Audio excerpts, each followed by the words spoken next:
하나님께서 오늘 우리에게 주시는 말씀은 출애굽기 20장 1절에서 17절까지의 말씀입니다.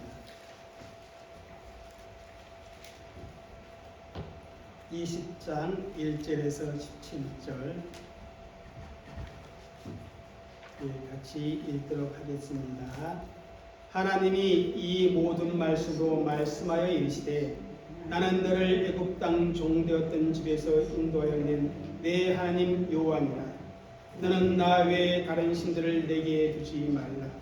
너를 위하여 새긴 우상을 만들지 말고 또 위로 하늘에 있는 것이나 아래로 땅에 있는 것이나 땅 아래 물속에 있는 것에 어떤 형상도 만들지 말며 그것들에게 절하지 말며 그것들을 섬기지 말라. 나 내 하나님 여호와는 질투하는 하나님인즉 나를 미워하는 자의 죄를 갚되 아버지로부터 아들에게로 3, 4대까지 이르게 하거니와 너를 사랑하고 내 계명을 지키는 자에게는 천대까지 은혜를 베푸느니라.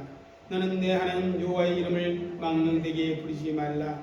여호와는 그의 이름을 망령되게 부르는 자를 죄 없다 하지 아니하리라. 안식일을 기억하여 거룩하게 지키라.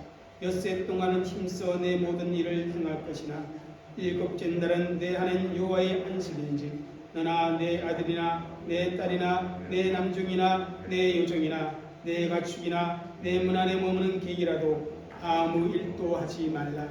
이는 엿새 동안 나 여호와가 하늘과 땅과 바다와 그 가운데 모든 것을 만들고 일곱째 날에 쉬었습니다. 그러므로 나 여호와가 안식일을 복되게 하여 그날을 거룩하게 하였느니라.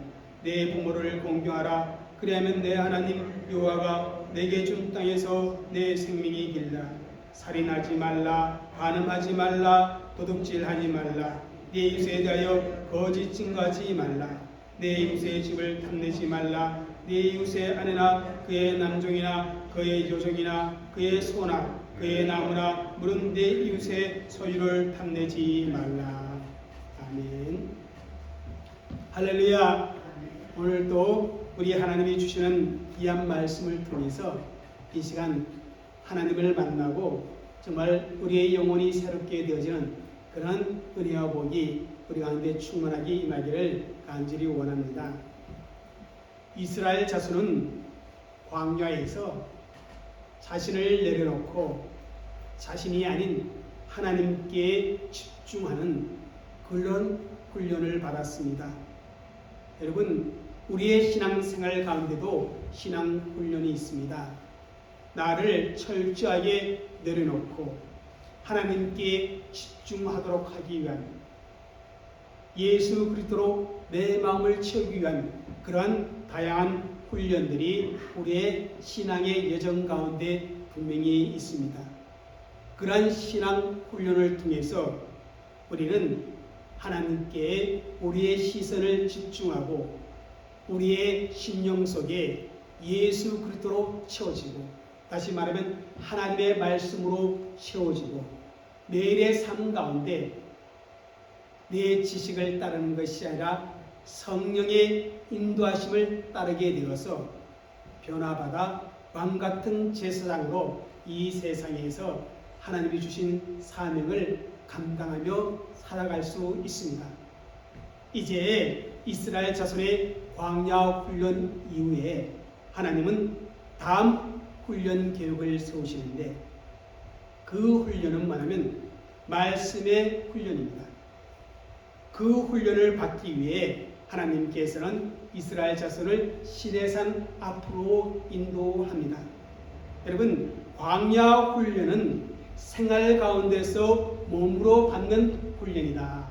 그렇게 말할 수 있다면 시내산의 말씀 훈련은 우리의 의식 속에 우리의 생각을 다 빼버리고 우리의 세속적인 가치관을 다 빼버리고 이 세상의 어떤 철학이나 그러한 어떤 고정관념을 다 빼버리고 하나님의 원칙으로 우리의 마음을 가득 채우는 그런 훈련입니다.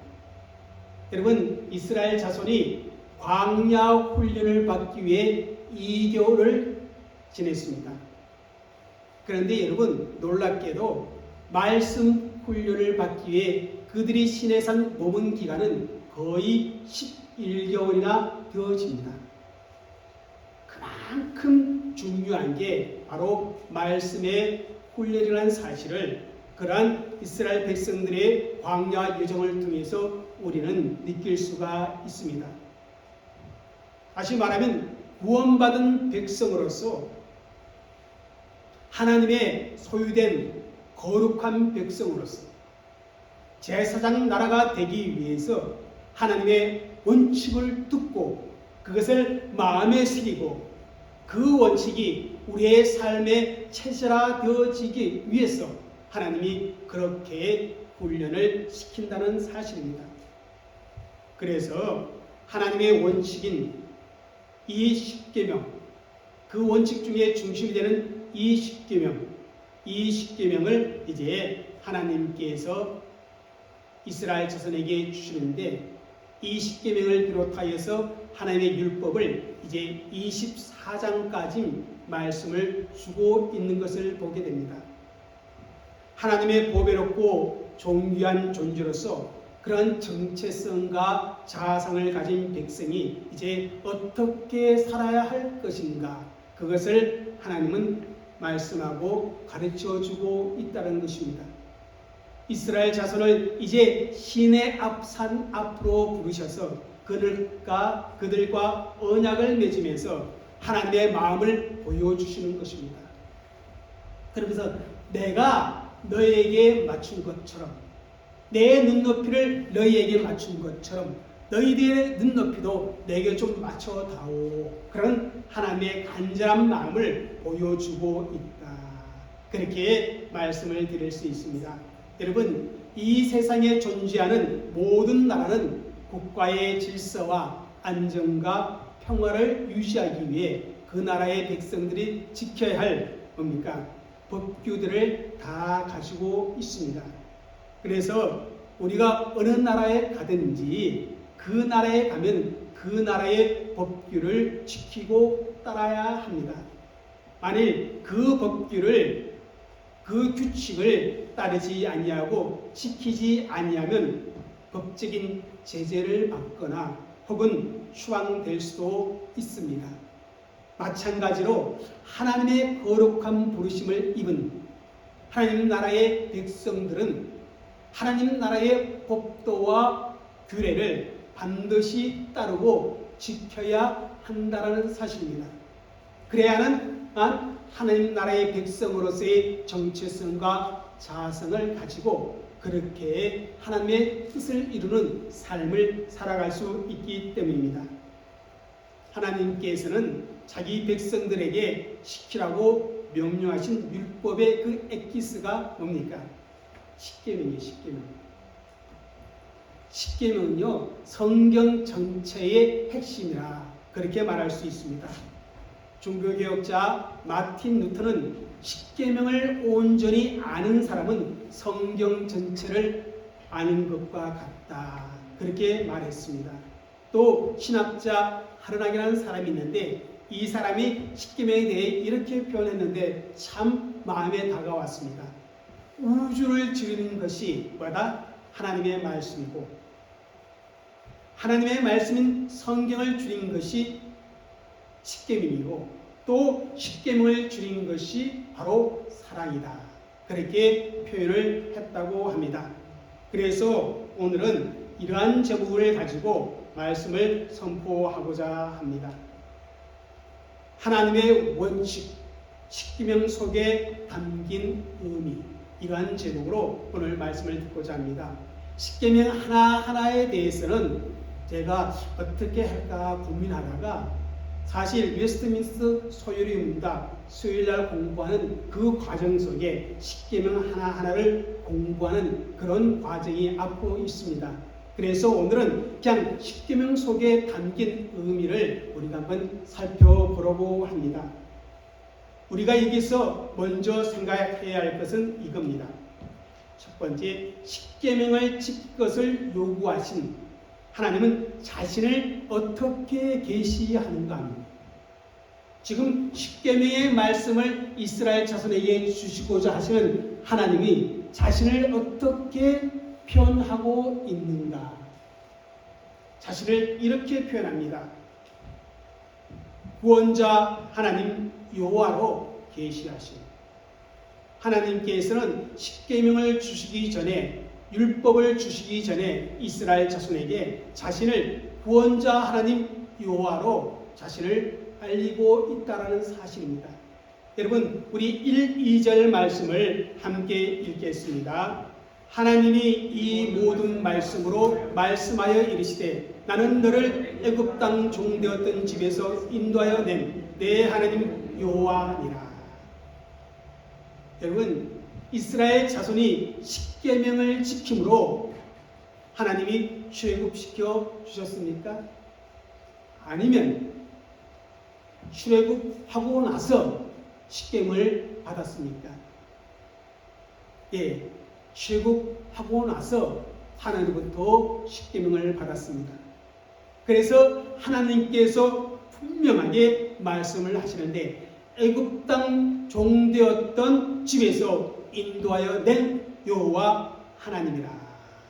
그렇게 말을 하는데 내 하나님 여호와라. 이렇게 말씀을 주고 있다는 것입니다.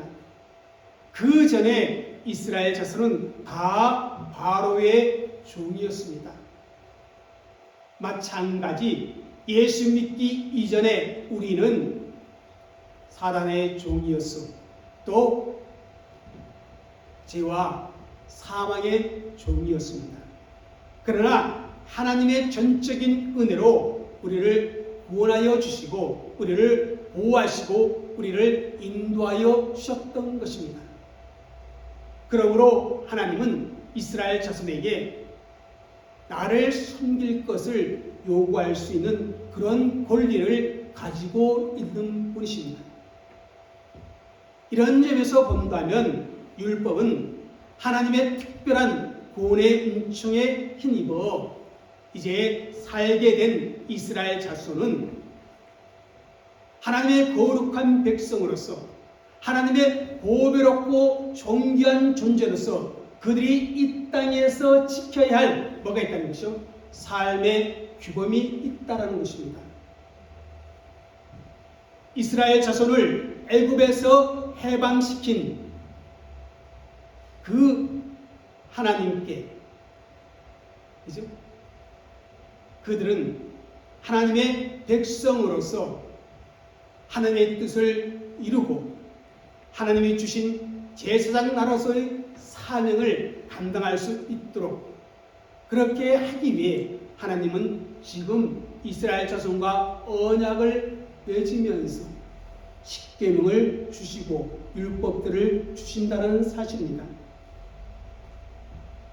여러분, 구원받은 하나님의 백성들, 그들을 보배롭고 존귀하게 세우기 위해서 왕같은 제사장으로서의 능력과 힘을 가지고 살아갈 수 있도록 하기 위해서 하나님은 특별하게 주신 것이 하나님의 말씀, 율법, 십계명이라는 사실을 우리는 기억해야 한다는 사실입니다.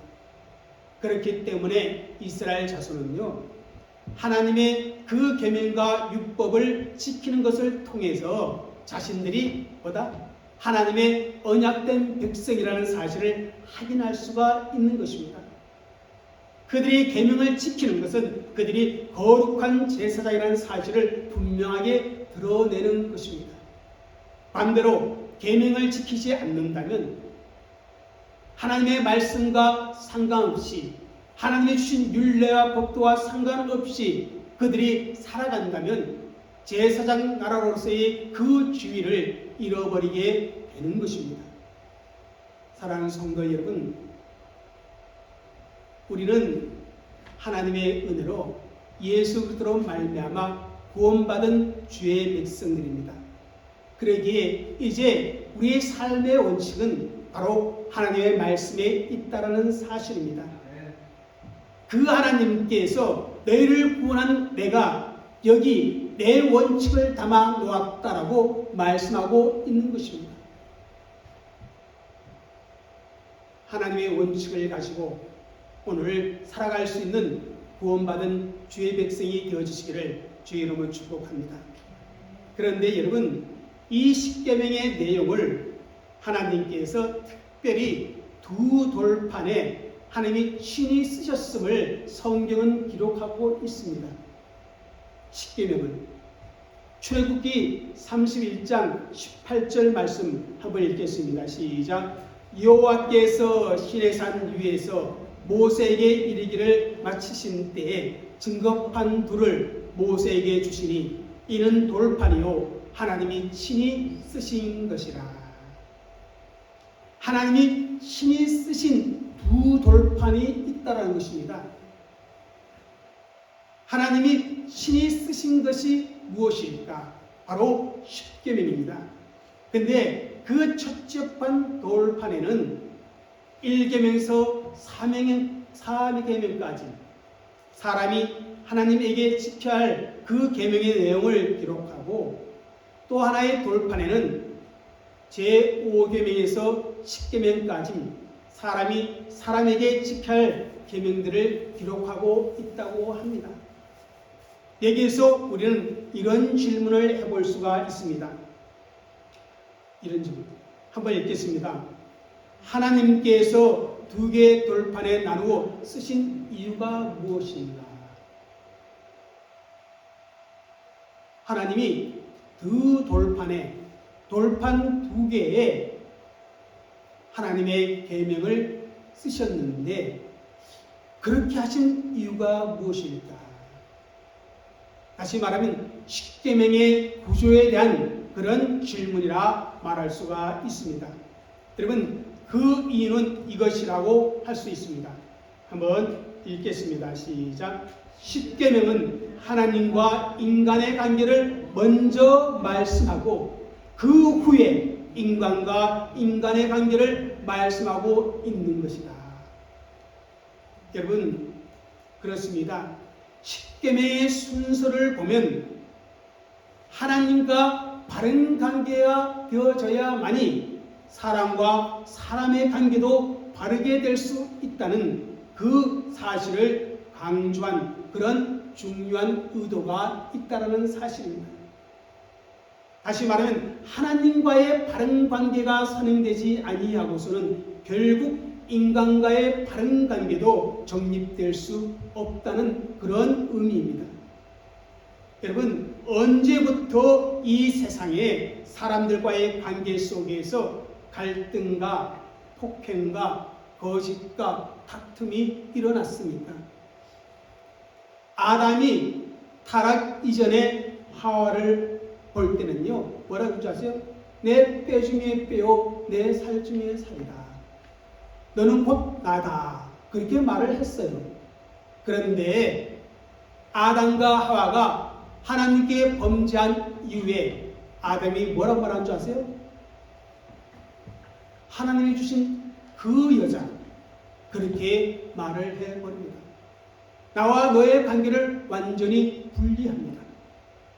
그리고 그 이후 아담은 자기의 형상을 닮은 아들을 낳고, 그리고 그 아들들끼리 서로 시기하고 질투하다가 결국은 살인하는 그런 결과를 가져오게 된 것을 성경은 말해주고 있습니다.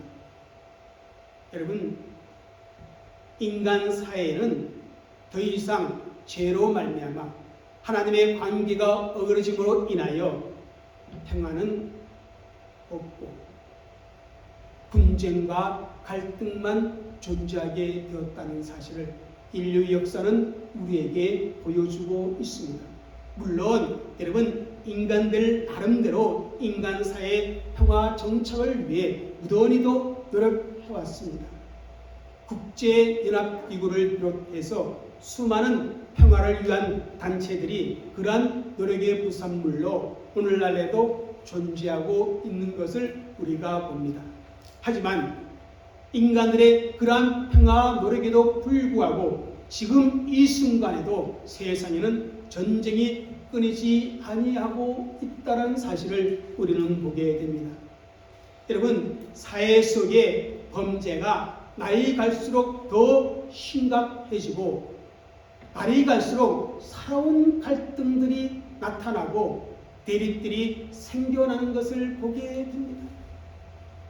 이것은 사람의 노력과 힘으로는 세상에 존재하는 그러한 문제들을 해결할 수 없음을 분명하게 보여주고 있는 것이다. 그렇게 말할 수 있습니다. 그럼 어떻게 해야만이 이러한 갈등과 분쟁이 사라지고 참된 평화와 사랑을 이룰 수 있겠습니까? 인간이 가지고 있는 근본적인 죄의 문제를 해결해야만 합니다. 죄로 말미암아 깨어져 버린 하나님과의 관계가 먼저 회복되어져야 한다는 사실입니다. 하나님과의 바른 관계가 정립되어질 때 그 다음 사람과의 바른 관계가 설 수 있다는 사실을 십계명은 우리에게 보여주고 있다는 사실입니다. 그래서 제1계명에서 4계명은 먼저 하나님과의 관계 속에서 우리가 지켜야 할 계명을 말씀하고 있는 것입니다. 한마디로 요약한다면 하나님을 사랑하라 그런 것입니다. 더 구체적으로 표현하면요, 1계명에서 4계명은 바로 이런 의미가 있습니다. 한번 읽을까요? 하나님만을 예배하고 하나님을 최고로 사랑하라. 아멘. 여러분, 1계명은요, 우리가 믿고 섬겨야 할 유일한 대상은 하나님밖에 없음을 분명하게 강조하고 있는 것입니다. 그리고 이 계명은 우리가 어떻게 하나님을 믿고 섬겨야 할지 그 사실에 대해서 가르쳐주고 있습니다. 다시 말하면 제1계명은 우리가 누구를 예배해야 할 것인가, 제2계명에서는 우리가 그분을 어떻게 예배할 것인가, 다시 말하면 하나님을 형상화시키지 말고 인격적인 교류 없이 형식적으로 드리는 그러한 예배를 금하고 있는 것이 이 계명 속에 담겨져 있습니다. 여러분, 우리 4절을 읽겠습니다.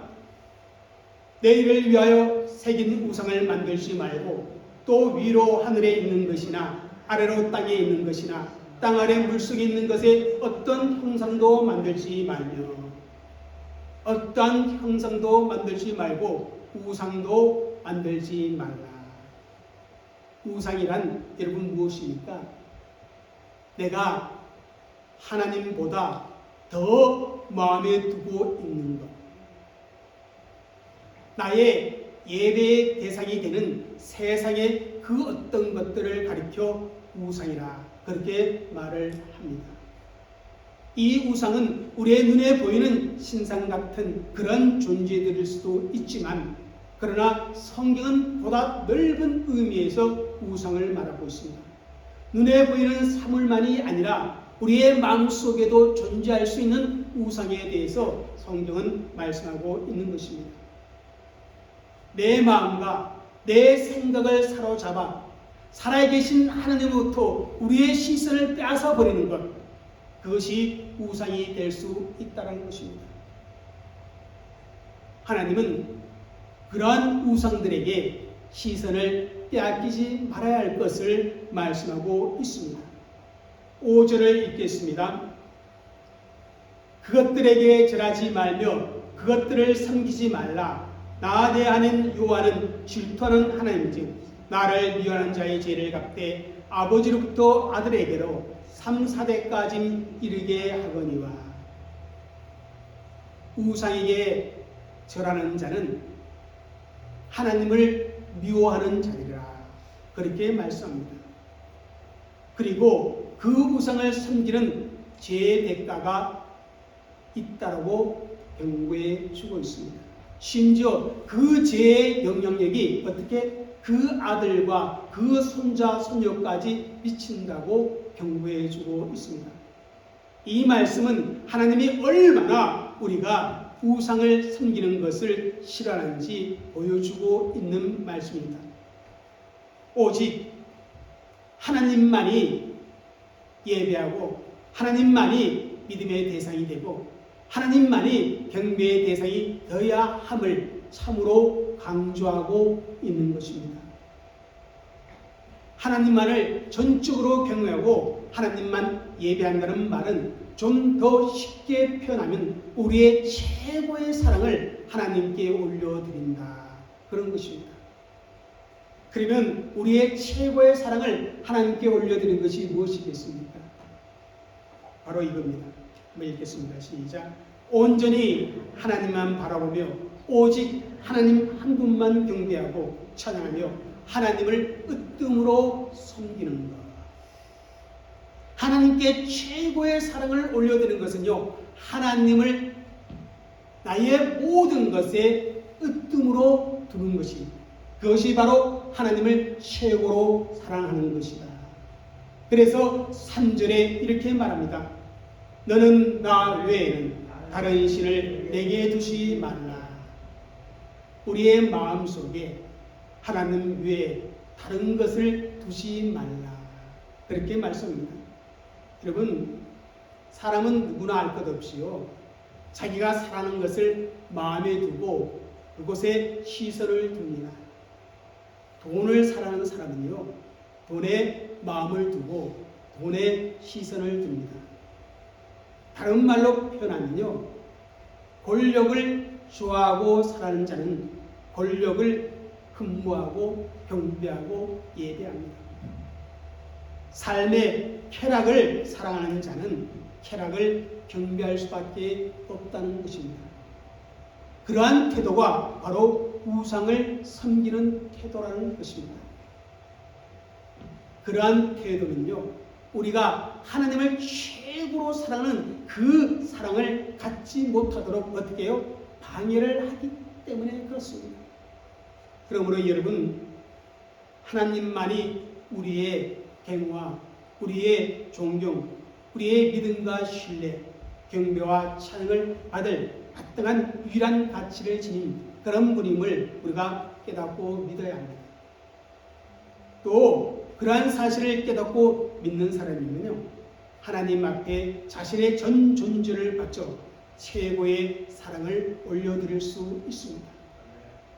우리 이 시간 예배하는 모든 성도들, 다른 어떤 것보다 하나님을 최고로 사랑하는 그런 성도들이 되시기를 주의 이름으로 축복합니다. 이런 하나님과의 관계가 바로 세워져야 합니다. 그리고 이제 5계명에서 10계명까지 인간과 인간의 바른 관계를 말씀해 주고 있는 것입니다. 12절을 읽겠습니다. 시작. 내 부모를 공경하라. 그리하면 내 하나님 여호와가 내게 준 땅에서 내 생명이 길리라. 사람과 사람의 관계 속에서 마땅히 해야 할 가장 중요한 것은 제일 먼저 육신의 부모를 공경하라, 그렇게 말씀을 주고 있는 것입니다. 그렇게 할 경우 그 사람에게 복을 주실 것이라고 하나님이 약속까지 하십니다. 여러분, 기독교에 대해 잘 모르는 분들은 오해를 합니다. 어떤 오해? 기독교 신앙에는 호가 없다, 그렇게 말을 하기도 합니다. 여러분, 사실 가정의 중요성과 부모 효에 대해 가장 정확하게 말하는 것이 성경입니다. 여러분, 불교에서는요, 가정의 중요성에 대해 잘 가르치지 않고 있습니다. 또 유교는 어떤 줄 아세요? 유교는 사람과 사람의 관계 속에서 효보다 뭐를 더 중요시 여겨요? 충, 신의, 이것을 더 중요시 여깁니다. 그러나 성경은요, 사람이 마땅히 해야 할 가장 중요한 일은 먼저 부모를 공경하라, 그렇게 가르쳐주고 있다는 사실입니다. 거기에서부터 시작하여 살인하지 말라, 간음하지 말라, 도둑질하지 말라, 내 이웃에 대해 거짓 증거를 하지 말라, 내 이웃의 집을 탐내지 말라, 그렇게 말씀하고 있습니다. 십계명의 이러한 구조는 하나님께서 이스라엘 자손에게 주신 그 십계명은 하나님과의 바른 관계, 그리고 난 후에 이웃과의 바른 관계가 유지되어질 수 있다, 그렇게 의도하면서 이러한 구조로 말씀을 주신 것입니다. 그래서 예수님께서도 마태복음 22장 이렇게 말씀합니다. 한번 읽어볼까요? 예수께서 이르시되 내 마음을 다하고 목숨을 다하고 뜻을 다하여 주 너희 하나님을 사랑하라 하셨으니 이것이 크고 첫째 되는 계명이요 둘째도 그와 같으니 내 이웃을 내 자신과 같이 사랑하라 하셨으니 이 두 계명이 온 율법과 선지자의 강령이니라. 하나님을 사랑하는 것처럼 어떻게 해요? 내 이웃을 내 자신같이 사랑하라. 그렇게 우리 예수님도 신이 말씀해 주고 있습니다. 먼저 하나님 사랑입니다. 그 하나님의 사랑하는 사람이 이웃 사랑을 할 수 있다라고 성경은 우리에게 말씀하고 있는 것입니다. 사랑하는 성도 여러분, 하나님을 사랑하시고 정말 이웃을 사랑할 수 있는 그런 성도들이 되시기를 주의 이름으로 축복합니다. 세 번째, 우리가 마지막으로 질문해 볼 수 있는 것은 이것입니다. 이 십계명을 주신 이유가 무엇인가? 그 이유는 이것 때문입니다. 한번 읽겠습니다. 시작. 하나님의 백성들에게 은혜와 복을 주시기 위해. 여러분, 아까 전에 읽은 5절에 우상 숭배에 빠지면 그 영향력이 몇 대까지? 3, 4대까지 미친다고 말씀해 주고 있습니다. 반면에 6절은 이렇게 말씀합니다. 읽겠습니다. 나를 사랑하고 나의 계명을 지키는 자에게 1000대까지 은혜를 베푸니라. 하나님을 사랑하고 하나님의 계명을 지키면 1000대까지 은혜를 베풀겠다고 말씀을 주고 있습니다. 이것은 십계명을 통해서 십계명을 주신 것은 백성들을 멸망시키기 위해서가 아니라 뭡니까? 은혜와 복을 주시기 위해서라는 것을 담고 있는 의미입니다. 그래서 신명기 4장 40절을 읽겠습니다. 시작. 오늘 내가 내게 명하는 여호와의 규례와 명령을 지키라. 너와 내 후손이 복을 받아 내 하나님 여호와께서 내게 주시는 땅에서 한없이 오래 살리라. 여러분, 하나님이 십계명을 주신 의도는요, 하나님의 백성을 어떤 법이나 규칙에 묶어두거나 또는 형벌이나 저주를 가지고 위협하기 위해서 십계명을 주신 것이 결코 아니라는 것입니다. 십계명을 주신 의도는 하나님의 백성들이 거기에 합당한 복을 받고 그것을 누리도록 하기 위해서 십계명을 주셨다는 사실입니다. 왕같은 제사장으로서 이 세상과는 구별된 존재의 모습을 분명하게 보여줄 수 있도록 하기 위해 어떻게요? 십계명을 주셨다는 것입니다. 거룩한 하나님의 백성으로서 하늘의 시민권자로서 그렇게 살아갈 수 있는 그런 삶의 윤리를 위해 하나님께서 무엇을 줬다? 십계명을 주셨다는 것입니다. 그리고 그 십계명을 지킴으로 말미암아 하나님이 약속한 다양한 복들을 이 세상에서 저와 여러분이 누리도록 하기 위해 이 십계명을 주신 것입니다.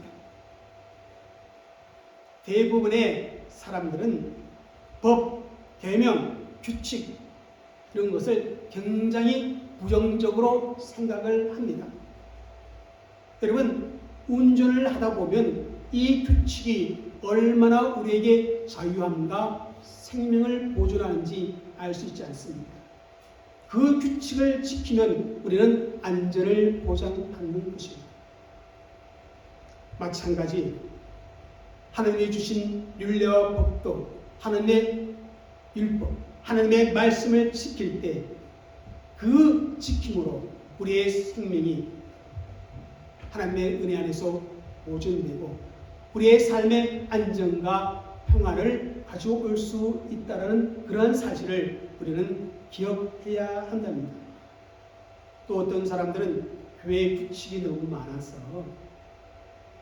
교회를 다니면 내 인생이 너무너무 재미없어져 이렇게 생각하는 분들도 들어 있습니다. 왜요? 주일날 꼭 교회를 가야지. 여기저기 쓸 일도 많은데 하나님은 헌물하라 그러지, 뭐 공사하라 그러지, 섬기라 그러지. 그래서 교회에 묶이는 것이 싫다고 생각해서 교회를 다니는 것을 거부하는 그런 사람들을 우리는 보게 됩니다. 정말 그런가요? 여러분, 예수 믿는 것이 나의 자유를 빼앗기고 내 인생의 재미도 빼앗기는 그런 느낌을 갖습니까? 아니다라는 것입니다. 신앙을 갖는 것은, 믿음의 삶을 사는 것은 알고 보면 인생의 가장 귀한 것임을 우리는 말씀 안에서 발견할 수가 있는 것입니다. 인생의 진정한 목적이 무엇인지, 인생의 의미가 무엇인지 우리는 알 수가 있게 되어지는 것입니다. 여러분, 오늘 또 하나님께서는 저와 여러분을 이 세상의 왕같은 제사장으로 하나님의 말씀대로 살아가기를 소망하고 오늘도 우리에게 말씀을 주십니다. 세상은 점점 하나님과 멀어져가고 세상은 점점 죄악이 관용해 갑니다. 그런 어두운 현실 속에 우리 하나님의 사람들은 하나님의 계명과 말씀에 우리 자신을 붙들어 매어야 한다는 것입니다. 세상의 가치가 아니라 사람의 말을 따르는 것이 안전한 방법이 아닙니다. 여러분, 어리석은 사람일수록요, 누구의 말을 들어야 할지 잘 모릅니다.